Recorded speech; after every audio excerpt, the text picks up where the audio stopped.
Secrets have a way of coming to light at the worst possible moment. Imagine a crowded baby shower filled with pink and blue balloons, tables overflowing with cupcakes, and a room full of guests snapping photos of a glowing mother-to-be. But then shouting erupts near the gift table. You see a furious husband confronting his very pregnant wife, who shouldn't even be there. In the blink of an eye, he pushes her backward, sending everyone into shocked silence. That's just the beginning. Little does he know when they all meet again in court, the next week 2 new lives, and one devastating truth will redefine everything. Carter Dawson and Alicia Marshall met the way so many modern couples do at a networking event in downtown Los Angeles. Alicia worked in interior design, a field that allowed her to merge her creative impulses with a savvy business mind. Carter was fresh out of law school and raring to climb the legal ladder in his father's boutique law firm.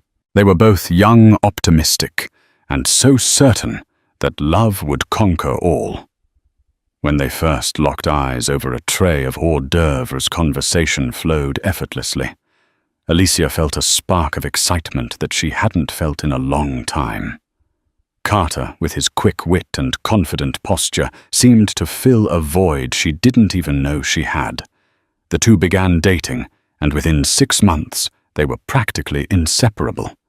For her, Carter was a man who took charge, but balanced it with enough charm to make it feel romantic. For him, Alicia was the kind of woman who lit up a room. She had a buoyant spirit and a fierce loyalty he found irresistible. It didn't take long for them to have the talk about marriage, children, and building a life together. Yet from the start, there were subtle warning signs. Carter was ambitious, so ambitious that at times he neglected Alicia's emotional needs in favor of professional goals. He'd stay late at the office, leaving her alone in their stylish downtown apartment. She would text him good-night messages that often went unread until morning. He justified it by saying, "I'm working for our future," and Alicia, enamored and hopeful, believed him. They got married in a lavish ceremony, attended by Los Angeles's social elite. Friends flew in from all over the country. Even Lucy Walters, an old friend of Alicia's from her hometown in Ohio, made the trip to celebrate the union. Lucy was the kind of friend who kept Alicia grounded, always ready with a heart-warming reminder that love should never feel lonely, even in marriage. Lucy also noticed Carter's occasional aloofness, but she put it down to the stress of planning a wedding and adjusting to newlywed life. Still, Alicia would lie awake at night, listening to Carter's gentle snoring, wondering if they were moving too fast. But love won out, or at least it felt that way. When Alicia discovered she was pregnant, almost a year into their marriage, she took it as a sign that everything was falling into place. In truth, that very moment signaled the unraveling of her fairy tale. Carter's reaction to the pregnancy news was subdued. He smiled, gave her a hug, but Alicia sensed something missing. True excitement, perhaps. "This is great news," he had said, forcing a grin. "We'll start our family, and everything will be perfect." But as the months passed, Alicia was left to attend prenatal classes alone, while Carter claimed he had to work late. He would mutter things like, "I have court cases, Alicia. I can't just skip them." She reasoned that was the price of being married to an up-and-coming lawyer. Meanwhile, Lucy Walters called often, checking in from Ohio. Every time Lucy asked, "Is Carter there with you?" Alicia's pause on the phone spoke volumes. Little did Alicia know that her frequent loneliness wasn't just because Carter was working. He was also finding solace in someone else's arms, a charming young paralegal named Bianca Reed. Bianca Reed entered Carter's life just as Alicia's belly began to show. She was new at the firm, recommended by an old family friend of Carter's father. She had a bright smile, enviable curves, and a natural confidence in the office that made heads turn. She wasn't shy about her ambition to become a lawyer someday. But for now, she was content racking up experience and building her own network. The first time Bianca and Carter worked together, it was late, the office nearly empty, and Carter was reviewing a crucial piece of litigation. Bianca volunteered to stay and help organize the files. He noticed how meticulously she labeled them, how she seemed to anticipate exactly what he needed before he spoke. A simple conversation about a legal brief quickly spiraled into banter about travel hobbies and restaurant recommendations. It started innocently enough. Carter found himself laughing more in Bianca's presence than he had in months. She reminded him of who he had been before the pressures of married life, fatherhood-to-be, and unrelenting professional expectations weighed on him. Her laughter was contagious, and her flirtations were subtle but undeniable. Within a few weeks, Carter was staying late, even when he didn't have important work.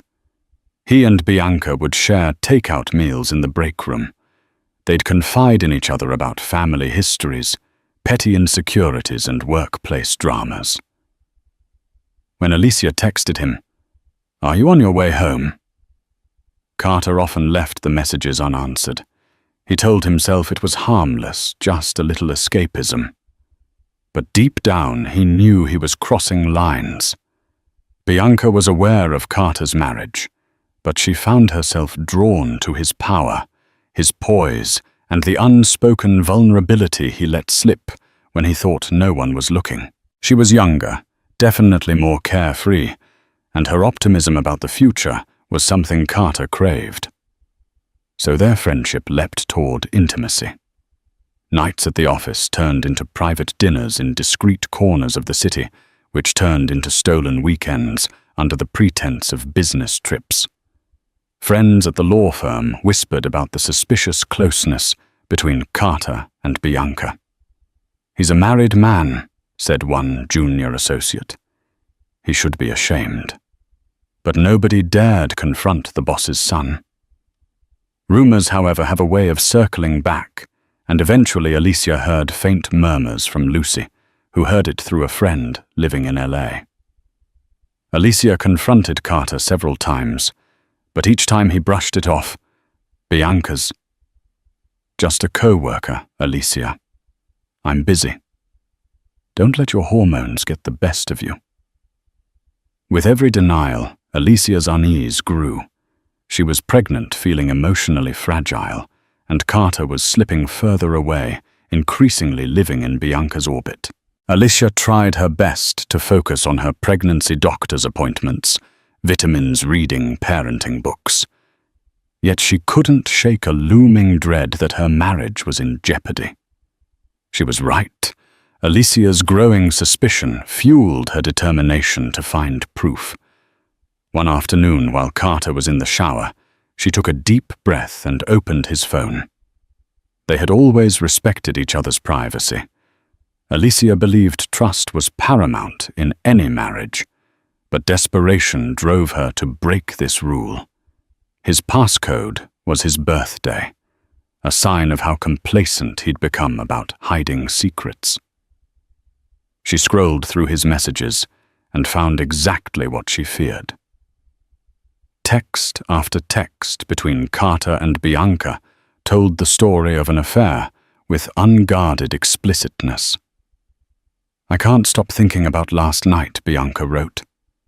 "I love the way you smell," Carter replied.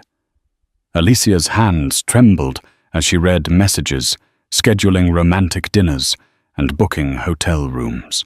Her heart pounded so violently that she worried she might faint. She felt her unborn baby move inside her, an unsettling reminder of the life she carried, a child whose father was already entangled with another woman. When Carter emerged from the shower, Alicia confronted him. Tears were streaming down her face. Her voice quivered as she hurled the evidence in his face. For a moment, he was struck dumb. Then came the excuses, Alicia. "It's not what you think. It just happened. I was lonely. I'm under a lot of stress." At that moment, Alicia couldn't handle his excuses. She felt a physical ache in her chest, and the baby kicked again, as if to demand better from a father who was clearly betraying them both. She stormed out of the bathroom, slammed the door, and spent the night in the guest bedroom crying until her eyes felt raw. The following morning, Alicia woke up to Carter's frantic knocking on the guest room door. She braced herself for the usual sweet talk or hollow apology. But what she got was more of the same half-hearted remorse, pledges to change empty words about how he'd never do it again. Alicia wanted to believe him. She still loved him. But the damage was done. Something broke in her that night, and she wasn't sure how to piece it back together. Lucy, always the loyal friend, flew to LA the next week to offer Alicia emotional support. Over cups of herbal tea, Lucy pressed Alicia about her options. "Are you leaving him? Are you staying? You need to think of your baby. You can't keep living like this." Alicia bit her lip, tears threatening again. "I don't know," she finally whispered. "I'm scared to raise this baby alone, but he's driving me insane." Days turned into weeks. Carter promised counseling, offered to cut ties with Bianca. He acted repentant, but Alicia discovered more texts showing that nothing had changed. Each betrayal hollowed Alicia out. She told Carter to leave, but he refused, insisting that he could fix this. The emotional roller coaster was exhausting, and Alicia felt her own health suffering. Yet the final straw hadn't arrived until Alicia found out about the baby shower. One morning, Alicia received a call from an unrecognized number. When she picked up the voice on the line was that of Bianca's sister, Carmen Reed, who had always looked out for her younger sibling, sometimes with a misguided sense of loyalty. Carmen sounded hesitant, almost guilty. "Alicia, I'm sorry to bother you," she said awkwardly, "but I think you should know something. Bianca is pregnant." Pregnant. The word echoed in Alicia's mind like a cannon shot. The full implications rattled her. Carter's mistress pregnant. She clutched her stomach protectively, her own baby nearly 6 months along. "I'm calling because Bianca wants Carter to attend her baby shower," Carmen continued. "She's mailed invitations to family and close friends and, well, I don't think you'd appreciate it, but she asked me to confirm. She said Carter promised to come." Alicia's emotions spun out of control. At first she fell silent, tears burning her eyes. Then she began to chuckle, a bitter, humorless sound. The situation was so absurd, it almost felt like a twisted joke. Carter fathering 2 babies at once, one in his marriage, one in an affair. Carmen cleared her throat. "Look, Alicia, I'm not trying to hurt you, but I think you should know what's going on. I don't approve of what Bianca has done. But she's my sister, and I'm in a tough spot." Alicia exhaled, tried to calm her shaking hands. "Thank you for calling," she managed, then ended the conversation. As she stared at her phone, Alicia's anger crystallized into determination. She wasn't going to let Carter slink out of the house with some lie about a business meeting. If he was going to brazenly attend his mistress's baby shower, he would have to face her. And she decided then and there that she would attend 2 uninvited. Bianca's baby shower was held at a charming countryside venue in the hills above Los Angeles, an elegant rustic barn with sweeping views of vineyards and rolling fields. The decorations were a tasteful blend of soft pastel balloons with lavish floral arrangements and vintage furniture. Through the giant barn doors, you could see tables laden with gourmet pastries and meticulously wrapped gifts. It was the kind of affair that Instagram influencers would pay good money to feature. Alicia arrived wearing a loose-fitting but elegant dress that draped over her pregnant belly. She had told no one she was coming, not even Lucy. She needed to do this alone to see with her own eyes just how far the betrayal extended. Her heart raced as she made her way up the gravel path. She spotted Carter's car in the makeshift parking lot, her nerves twisting into knots. She swallowed hard, praying that her resolve wouldn't shatter. Music played inside a soft, cheery tune that might have felt comforting under other circumstances. The guests were mostly Bianca's family and friends, plus a few co-workers from the law firm. Alicia recognized a few familiar faces associates who worked under Carter, smirking at her presence. A few gasped, but nobody dared to stop her. Then she saw Carter and Bianca near the front, laughing about something as they greeted a guest. Bianca looked radiant in a flowing, peach-colored dress that showcased her belly. Carter's hand rested on the small of Bianca's back the same way he used to touch Alicia when they were dating. Alicia felt a visceral sting, as though her heart was being crushed in a vice. Initially, Carter didn't notice Alicia. He was preoccupied with introducing Bianca to a senior partner from the firm. But once he turned around, their eyes locked. For a split second, horror flickered across Carter's face. He rushed toward Alicia, trying to usher her out before she made a scene. "What are you doing here?" he hissed under his breath, his voice tinged with panic. "Please, you shouldn't be here." Before Alicia could respond, Bianca sauntered over, curiosity morphing into alarm as she realized who had shown up. "You have a lot of nerve," she said to Alicia, though she tried to maintain a veneer of grace in front of her guests. Then, in a softer voice, dripping with condescension, "Maybe we can talk. Outside." Alicia felt a lifetime of anger and betrayal welling inside her. She glanced around and saw the crowd gawking. She spoke in a steady voice that shocked even herself. "Why don't we talk right here? After all, you invited the father of my child. I assume you don't mind having me around, too." A hush settled over the guests. Some of Bianca's relatives shot each other worried glances. Carmen Reed stood in a corner, pale with guilt. The tension was electric. Carter tried again to corral Alicia by the arm, but she pulled away. "Don't touch me," she snarled. "I came to see exactly what I've suspected all along. You've been lying to me for months. Carter, and here you are, celebrating a baby you're having with another woman." Bianca, for her part, looked mortified. She tried to salvage the event by signaling the DJ to raise the music, but it was too late.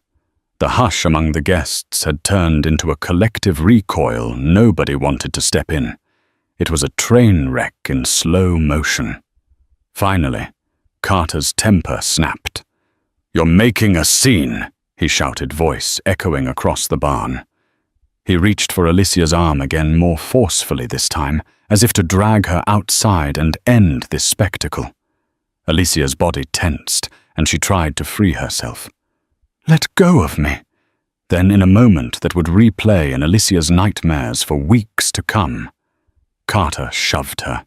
Not just a nudge, he pushed her away with enough force that she stumbled backward, nearly colliding with a table of pastel-frosted cupcakes. A collective gasp tore through the onlookers. Some guests rushed forward to help Alicia regain her balance, but the damage was done. She felt the sharp pain in her back from the abrupt movement. Tears of shock and fury welled in her eyes. She'd never thought Carter would harm her physically, especially not while she was pregnant. Carter's eyes widened, as though realizing the weight of what he had done. Alicia steadied herself, both hands protectively on her belly, fighting back tears. I didn't mean," Carter stammered, but the words died in his throat. Bianca stood frozen, unsure whether to comfort Alicia or side with Carter. The crowd erupted in hushed conversations and speculation. Carmen Reed finally rushed to Alicia's side, but Alicia waved her away.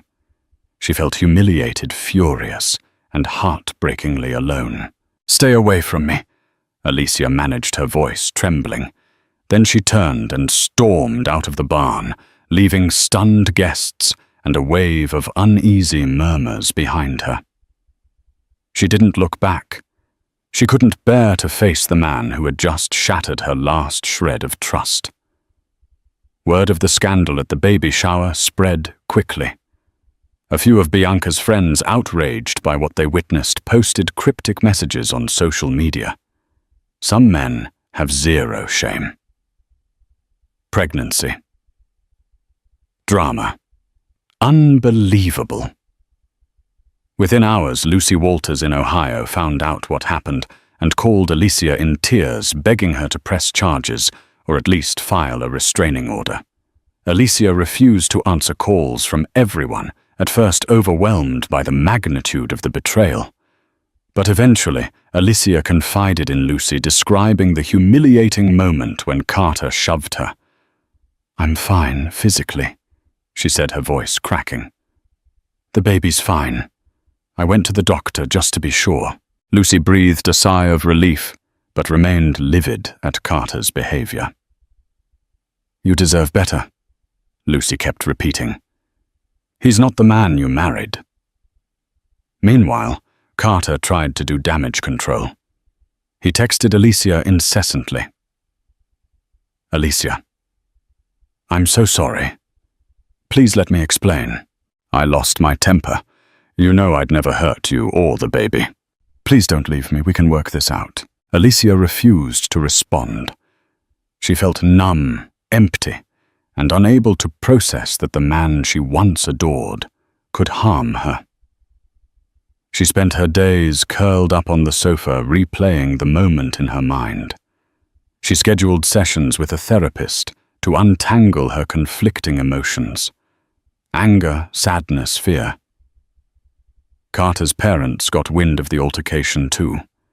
His mother, Gloria Dawson, was horrified. She reached out to Alicia, begging her not to involve the police and promising that Carter's father would ensure Alicia was taken care of financially. It was a classic damage control move, and Alicia felt insulted by the implicit bribe. She wanted accountability, not hush money. Then, as if the situation weren't complicated enough, Alicia received a phone call from an unexpected source. Bianca. Her voice was trembling and apologetic. "I just wanted to say, I'm sorry. I never expected Carter to react that way," Bianca said. "This is my baby shower, and it turned into a nightmare. I didn't want to hurt you like that." Alicia listened in stunned silence. Could Bianca actually be apologizing? Or was she simply trying to play innocent? Bianca continued, "I'm not some monster, Alicia. Carter told me your marriage was essentially over, that you were just roommates. I believed him. I'm not justifying my actions, but I need you to know I wasn't trying to ruin your life. I'm pregnant too, and I want what's best for my child." Alicia felt fury surging in her again, but she forced herself to remain calm. "If you cared about what's best for your child," she said quietly, "you would have realized that fathering 2 babies at once is not exactly stable. And if you believed Carter when he said our marriage was over, you were naive. Or maybe you just didn't care." Bianca let out a shaky breath. "I can't change what happened, but I want you to know I'm leaving Los Angeles. I'm moving back with my family in San Diego. This scandal is too big for me to handle here. I don't want my baby to be born into this mess." Surprisingly, Alicia felt a faint sense of relief. At least Bianca was removing herself from Carter's direct orbit. But the damage was done, and Alicia had to figure out her own life. "I appreciate the apology," she said flatly, ending the call. She doubted she'd ever speak to Bianca again. Just as Alicia was gearing up to distance herself from Carter. Permanently, she received an unexpected notice in the mail, a summons for a family court hearing. Confused, she immediately called Lucy, who listened in disbelief. The summons stated that Carter was petitioning for a hearing to discuss custody and visitation rights of both unborn children. "It's insane," Alicia fumed, pacing her living room. "He physically harmed me, and now he has the nerve to demand a hearing about custody before the baby is even born." Lucy was livid on Alicia's behalf. "He's probably doing preemptive damage control. He knows you might file domestic violence charges or limit his access to the baby once it's born. He's trying to paint you as the emotional one so he can hold on to some parental rights." That night, Alicia wrestled with insomnia. She felt torn. On one hand, she didn't want to deprive her child of a father if Carter could somehow redeem himself. On the other, she wanted to protect her baby from a man who had physically harmed her while pregnant. Ironically, Carter's father, Harold Dawson, was a prominent lawyer in family law. He reached out, offering to mediate, but Alicia refused. She suspected the hearing was a tactic orchestrated by the Dawson family to keep everything under their control. Feeling cornered, Alicia hired her own attorney, a reputable woman named Teresa Grant, who had built a career advocating for domestic abuse survivors. Teresa was enraged when she heard Alicia's story. "We can countersue for a protective order," she said. "We can also document everything that happened at the baby shower."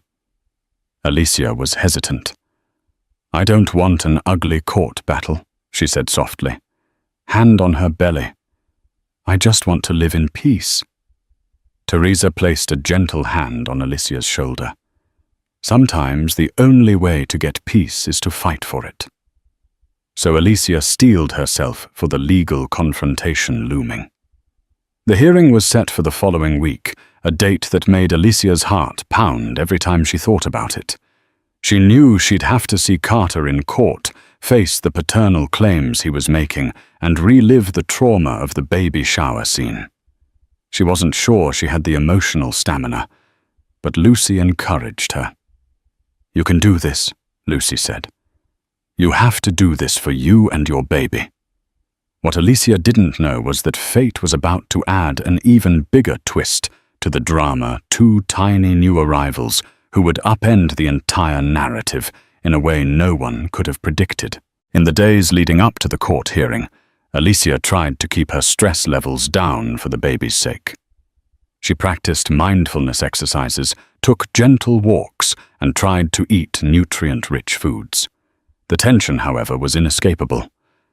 Meanwhile, Lucy, who was still in Ohio, called almost daily. Each time she pressed Alicia to stay strong. "Don't forget," Lucy reminded her, "Carter will try to manipulate the situation. Show the judge you're prepared. Focus on the facts, his affair, his violence, your willingness to co-parent if he respects boundaries." The morning of the hearing arrived. Alicia dressed in a simple black maternity dress and sat in Teresa Grant's office, reviewing last-minute details. Her nerves felt like they were on fire. When they arrived at the courthouse, Alicia's stomach churned upon seeing Carter's sleek sedan parked outside. She took a deep breath and walked inside, refusing to be intimidated. After a brief wait, both parties were called into a modest courtroom with pew-like benches and fluorescent lights. The judge, a stern woman named Judge Regina Martin, observed them with a practiced neutrality. Carter sat at one table with his father, Harold Dawson, as legal counsel. Alicia and Teresa took seats at the opposite table. Harold Dawson began with a spiel about how Carter was deeply concerned about the well-being of his unborn child, claiming Alicia had become emotionally volatile and uncooperative. Alicia's mouth tightened, a new wave of anger stirring in her chest. She watched Carter remain silent, wearing a suit that tried to evoke respectability. Teresa countered by detailing the baby shower incident. She spoke of Alicia's documented hospital visit afterward. Thankfully, Alicia and the baby were unhurt. Teresa also submitted witness statements from a few guests who had seen Carter shove Alicia. Judge Martin's face was impassive, but Alicia sensed the judge's disapproval at hearing about violence against a pregnant woman. She asked direct questions of Carter. "Is it true you engaged in a physical altercation with your wife at another woman's baby shower?" Carter squirmed his carefully rehearsed lines, struggling to come out smoothly. "I wouldn't call it an altercation. Your Honor, I was trying to de-escalate a situation and things got out of hand." Judge Martin pressed further, unimpressed. "De-escalate by pushing your pregnant wife." Carter lowered his gaze. "It was a mistake. I lost my temper. I am deeply remorseful." Just then the courtroom doors swung open. A bailiff tried to stop the commotion, but an older woman rushed in, shouting, "Your Honor, you need to see this." She was holding a car seat. Beside her stood Bianca Reed, pale and anxious, carrying a car seat of her own. Inside each car seat was a newborn, two tiny infants, both fussing softly. Gasps rippled through the courtroom. Judge Martin demanded order. "Who are you, ma'am? And why are you interrupting this hearing?" The older woman introduced herself as Angela Reed, Bianca's mother. "These are Bianca's babies, Your Honor. Twin boys, born prematurely last night. And Carter Dawson is listed as the father." She glared at Carter. "We came to find him because he needs to see the consequences of his actions." Alicia felt her stomach drop as she watched Carter's face go pale. He gawked at the infants, clearly not expecting them to be born yet. He stumbled out of his seat, eyes locked on the newborns. The entire courtroom broke into hushed murmurs. Bianca stood there, tears in her eyes, still obviously exhausted from giving birth. "They're premature," she said, addressing the judge. "They need medical support. But my mother insisted on coming here to show Carter." Judge Martin banged her gavel, calling for silence. "Let me get this straight. You are Ms. Bianca Reed, and you have twin boys you claim are fathered by Mr. Dawson, who is simultaneously in court to address custody issues regarding his wife's unborn child." Bianca nodded, eyes downcast. Alicia simply stared, stunned beyond words. She felt like she was trapped in a surreal reality show. Harold Dawson scrambled to do damage control. He stood, smoothing his suit jacket. "Your Honor, we were unaware the children had been born. We believe a paternity test is necessary to Angela Reed cut him off. There's no need for a test." Carter signed an acknowledgement of paternity form when Bianca was admitted. "The hospital has it on record." Carter looked blindsided. He finally found his voice. "They gave me a bunch of papers while Bianca was in labor." "I didn't know," Judge Martin banged her gavel again, the crack echoing. "Enough, Ms. Reed, Ms. Marshall. Both of you are here due to Mr. Dawson. We need to proceed with order." The next hour in the courtroom was a whirlwind. Judge Martin decided that since all parties were present, they would address both the custody petition Carter filed for Alicia's unborn child and this new situation involving Bianca's newborn twins. Bianca, still looking as though she should be in a hospital bed, explained through tears that the twins were born at just 34 weeks. "They're stable, but they need careful monitoring," she said. I wasn't trying to ambush Carter. My mother insisted we come. Angela Reed nodded vigorously, glaring at Carter and Harold Dawson. Carter's father tried to steer the conversation toward a reasonable arrangement, but every time he spoke, Judge Martin's frown deepened. Your client and son has fathered 2 sets of children simultaneously, and there's a documented incident of physical violence against a pregnant partner. There is nothing reasonable about this situation, Mr. Dawson. Teresa Grant took her turn, explaining Alicia's position. My client has no desire to restrict a loving father from being in her child's life. However, given Mr. Dawson's violence and infidelity, we request a protective order and supervised visitation for him, pending a thorough review by Child Protective Services. We also want to ensure Ms. Marshall's medical care is covered and that child support is arranged properly. Judge Martin listened intently, asking pointed questions. Carter tried to defend himself by claiming the push was an accident. He also expressed concern for Bianca and the twins, insisting he would do right by them, though his voice trembled under the judge's scrutiny. Angela Reed stepped up, seething with righteous fury. She described how Carter had made promises to Bianca, swearing he would leave Alicia after the baby was born. Carter's head dropped as Angela's words hung in the sterile air. Alicia, meanwhile, felt an acute sorrow. So he had planned to leave her all along once his mistress had a baby. When it was Bianca's turn to speak, she offered a sobering perspective. I know what we did was wrong, she said in a trembling voice. I'm not here to defend our affair. But these twins are innocent. They need a father who won't abandon them at the first sign of difficulty. The stress of everything probably contributed to my premature labor. The entire time, Alicia tried to maintain her composure. She felt a surge of empathy for Bianca's babies. They had no choice in this chaos. She also felt heartbreak for her own unborn child, caught in the middle of a fractured family. All eyes turned to Alicia as Judge Martin inquired about her stance. In a clear, steady voice, Alicia said, I'm here today for the well-being of my child. I won't deny Carter's paternity if he truly wants to be a father, but I can't expose myself or my baby to violence. I'm requesting the court's protection. A few rows behind them, the gallery was packed. Teresa had brought witnesses from the baby shower to corroborate the assault on Alicia.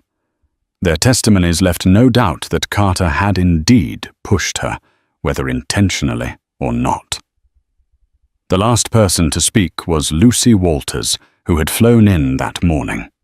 She delivered a heartfelt statement about Alicia's character, describing her as a loyal, kind person who deserved better than the betrayal she'd received. By the end of the hearing, Carter slumped in his seat, his world spiraling out of control. Bianca stood with tears in her eyes, cradling her premature infant. Another baby squirmed in Angela Reed's arms. Alicia remained stoic, her attorney's hand on her shoulder. Judge Martin cleared her throat, scanning the faces before her. This is one of the more complicated family law matters I've encountered. Mr. Dawson, your actions have put 2 women and 3 children in jeopardy. First and foremost, the physical safety of Miss Marshall and her unborn child must be assured. She turned to address Alicia directly. Ms. Marshall, I'm granting you an emergency protective order. Mr. Dawson is to maintain 0 physical contact with you until further review, and any communication regarding your child must go through your attorney. Do you understand? Alicia nodded, relief and sorrow mingling in her chest. Yes, Your Honor. Turning to Carter, the judge continued, You will undergo anger management counseling, and any visitation with your child once born shall be supervised. Regarding the twin infants Ms. Reed has presented to this court, I want a paternity confirmation, although I acknowledge Mr. Dawson signed an acknowledgement at the hospital. If confirmed, custody and visitation arrangements will similarly require supervision until I am satisfied you are not a danger. Additionally, child support will be determined once paternity is established. Bianca wiped her eyes, nodding weakly. She looked exhausted, but there was relief that at least her baby's care was being considered. Angela Reed shot Carter a final scathing look, as if to say, "We wouldn't be here if not for you."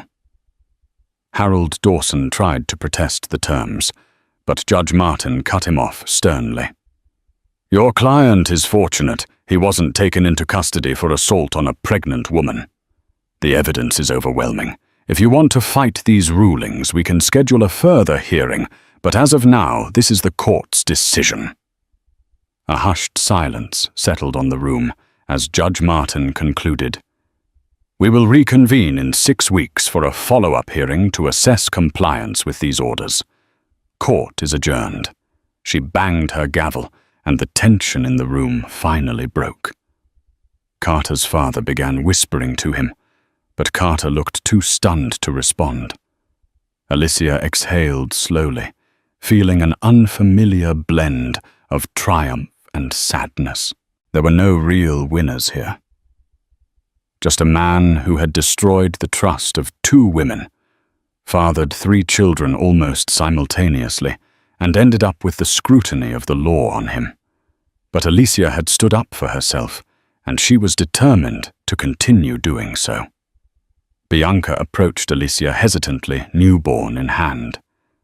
She whispered, "I'm sorry again. I don't expect your forgiveness, but I do hope we can avoid more drama for the sake of the kids."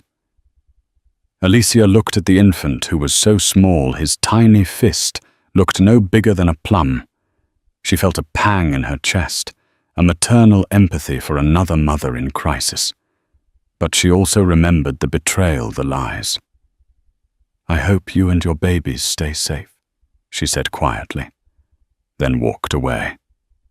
Lucy followed, placing a comforting arm around Alicia's shoulders. Outside the courthouse, the sun felt too bright, the air too harsh. But for the first time in a long while, Alicia felt a small measure of hope.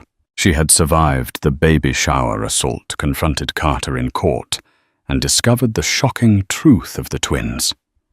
Now she had a legal framework to protect herself and her child. In the weeks that followed, Alicia settled into a new normal. She moved out of the downtown apartment she'd shared with Carter, finding a small but cozy place near Lucy's cousin, who lived in LA. She'd changed her phone number to avoid Carter's harassing calls. Financially, she relied on her interior design work and a small emergency fund she'd saved. The protective order allowed her some peace of mind, though she remained vigilant. Carter, meanwhile, started mandatory anger management classes. He tried to contact Alicia through mutual friends, but Teresa Grant shut that down swiftly. The court had made it clear that all communication had to go through legal channels. Bianca's twins were placed in neonatal care for a few extra days before being released. She moved back to San Diego with her mother, away from the rumor mill in Los Angeles. Carter arranged to visit the twins under supervision at a neutral facility, though it was more for show than genuine paternal devotion. The entire spectacle took a toll on his professional life. The law firm, under public scrutiny, put him on indefinite leave. Co-workers whispered about the day he pushed his pregnant wife at his mistress's baby shower. Some voiced sympathy for Alicia, others quietly criticized Bianca. But Carter bore the brunt of the shame. Lucy stayed in LA for another week, helping Alicia get organized. One evening, they sat in Alicia's new living room, sipping tea. Lucy asked gently, "How are you feeling about everything?" Alicia rubbed her swollen belly, feeling her baby's gentle kicks. Sad, angry, sometimes relieved. It's a mix of emotions every day. But I'm trying to focus on the baby's future, on creating a safe, loving environment. Lucy nodded. You'll be an amazing mother. Don't forget that. Alicia managed a small smile. Thank you. The baby was due in a few months, and Alicia contemplated whether she wanted Carter in the delivery room. For now, she was content with the protective order. She could revisit that decision closer to her due date. Slowly, Alicia felt herself healing. She leaned on therapy sessions, found solace in supportive friends, and started accepting that her dream of a happy family with Carter was gone.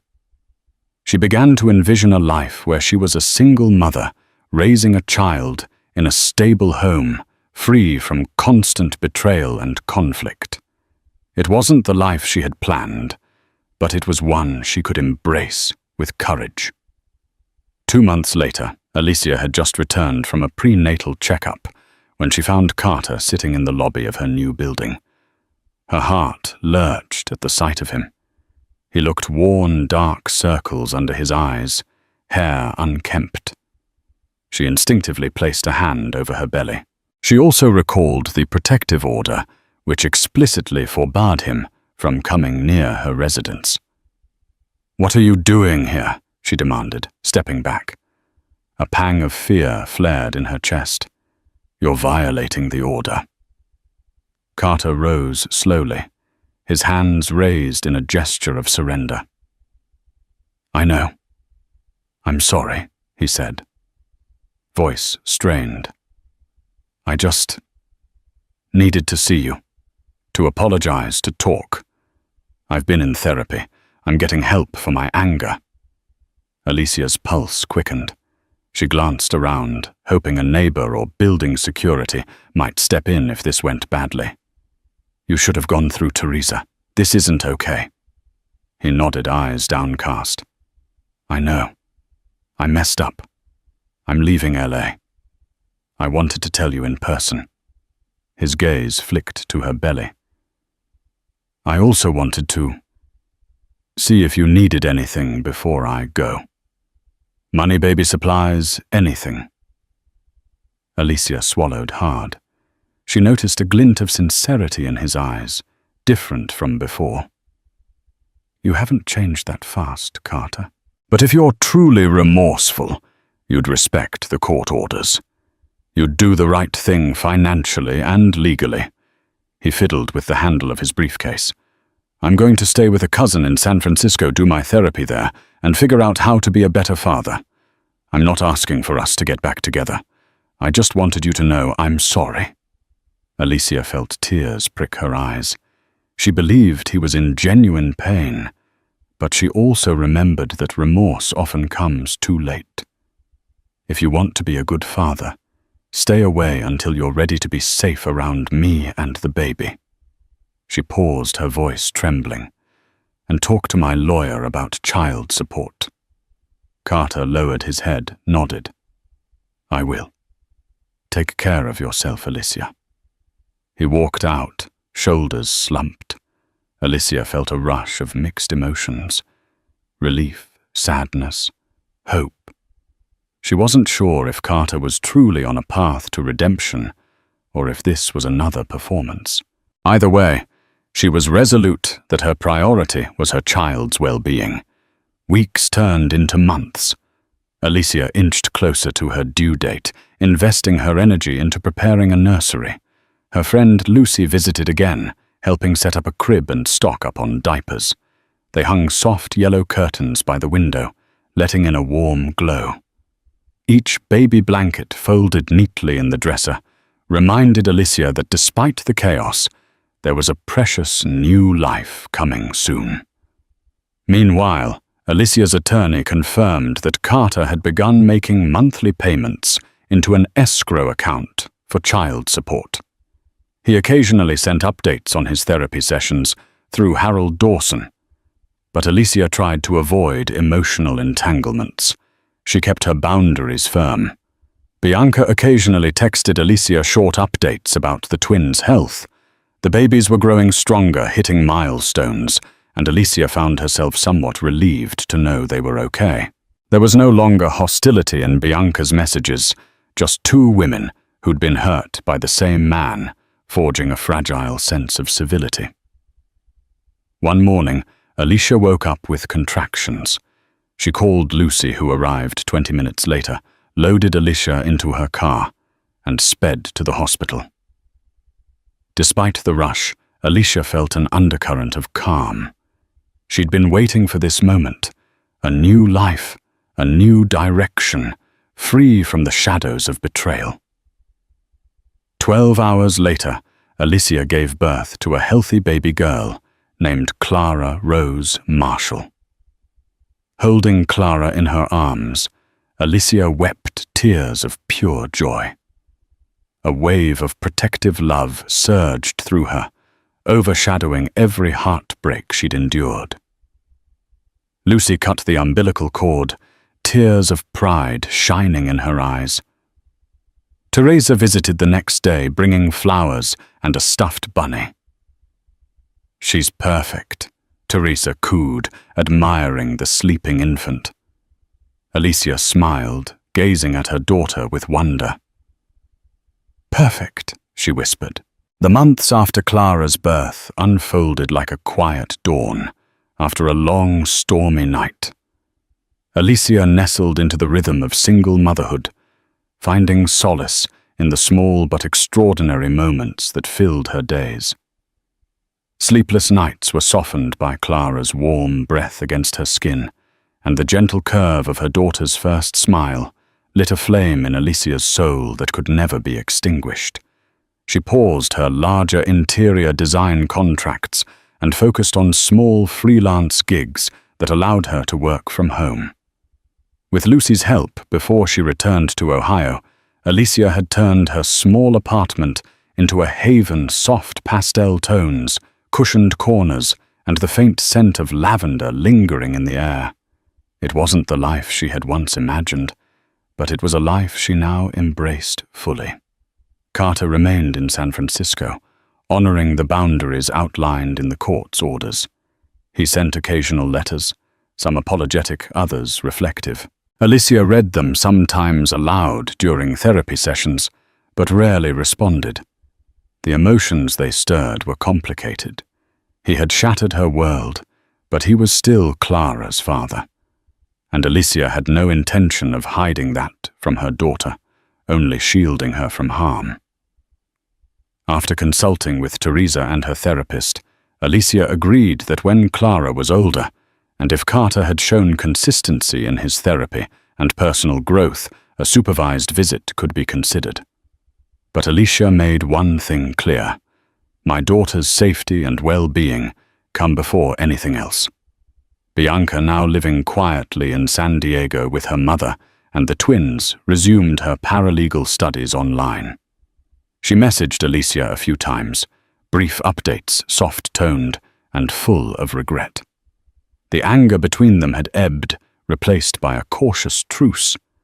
They both bore the scars of Carter's betrayal, but they also shared a reluctant bond as mothers navigating new fractured realities. The twins were reported to be thriving, chubby, healthy and alert. Alicia sent a congratulatory message when they turned 6 months.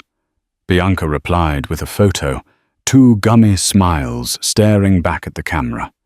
Alicia stared at it for a long time, her emotions a blend of sadness, closure, and strange peace. Lucy had eventually returned to Ohio, but the daily calls never stopped. She became Alicia's lifeline from afar, sending silly memes, voice messages filled with encouragement and care packages of herbal teas and onesies. "You're doing incredible," Lucy often said. "You've done more than survive. You've grown." One evening, Alicia stood by the window. Clara nestled against her chest. The city outside pulsed with life, but inside there was stillness, peace. She watched the last traces of a golden sunset slip beneath the rooftops. her thoughts drifting back to the day she had walked into Bianca's baby shower. The humiliation, the anger, the violence, it had once defined her story, but not anymore. Now it was Clara's tiny hands that guided her forward. Every giggle, every midnight feeding, every milestone was a reminder of how far Alicia had come. She no longer felt broken. She felt rebuilt, stitched back together with resilience, clarity, and love. Occasionally she would glance at the unopened letters Carter continued to send, stored in a shoebox beneath her bed. Maybe one day Clara would read them.